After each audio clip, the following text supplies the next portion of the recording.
To me was when you study how the Assyrians did things back in their day, and then watching what ISIS was doing, it was the same thing. Yeah.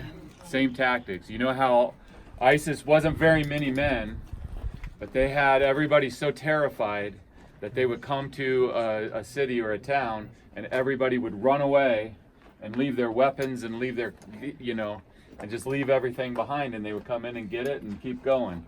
That's exactly what the Assyrians did. They worked off of the intimidation and fear. And all the gnarly things that ISIS did to people, that's what caused that fear, and that's what caused the panic for people to run away. That's exactly what the Assyrians did.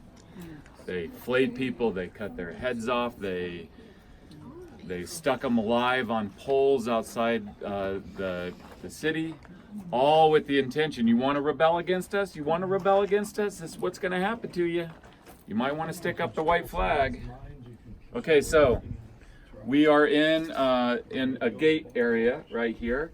The first archaeologist that dug here was a guy named James Starkey. And James Starkey was digging here. I don't know this for sure, so don't quote me, but I believe it was in the 1930s. Anyways, he was digging here, and there's a famous picture of him standing in this gate thing, pointing with his stick in his hand to where he found the Lachish Letters. So the Lachish Letters that this is depicting, written on pottery sherds, they're not this big, but were found right here. Okay, and so this is now the Babylonian period, not the Assyrian period. So this city was destroyed by the Assyrians, then it was rebuilt and destroyed again by the Babylonians, and then that was really a massive destruction here, and it was rebuilt in the Persian period. Okay, so what I want to just go to is letter 4. Now this is a letter that's being sent from Jerusalem. So when we get up there, we'll be able to see where Jerusalem is, if it's clear enough.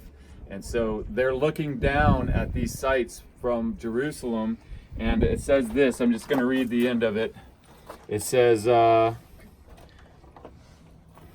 and may my Lord be apprised that we are watching for the fire signals of Lachish, according to all the signs which my Lord has given, because we cannot see Azekah. Okay, so we were just at Azekah, and Jerusalem is up here looking for the signal fires. And the signal fire of Azekah went out, which means Lachish now. It was Lachish, Jerusalem, and Azekah, and now it's just Lachish. And pretty soon it's just going to be Jerusalem, and then pretty soon it's going to be none. Okay, now look at that last line that we just read, that detail of Lachish and Azekah, whose fire just went out. And then I'm reading in Jeremiah chapter 34, verse 7. Jeremiah says, while the army of the king of Babylon was fighting against Jerusalem and the other cities of Judah that were still holding out, Lachish and Azekah.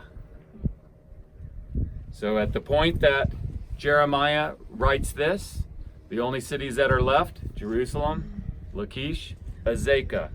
We have this letter found right there, extra biblical, that says the only cities that were left at this point, the last cities to hold out, Jerusalem, Lachish, Azekah, now Lachish and Jerusalem.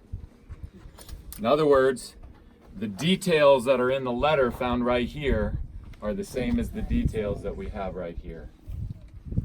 Pretty cool.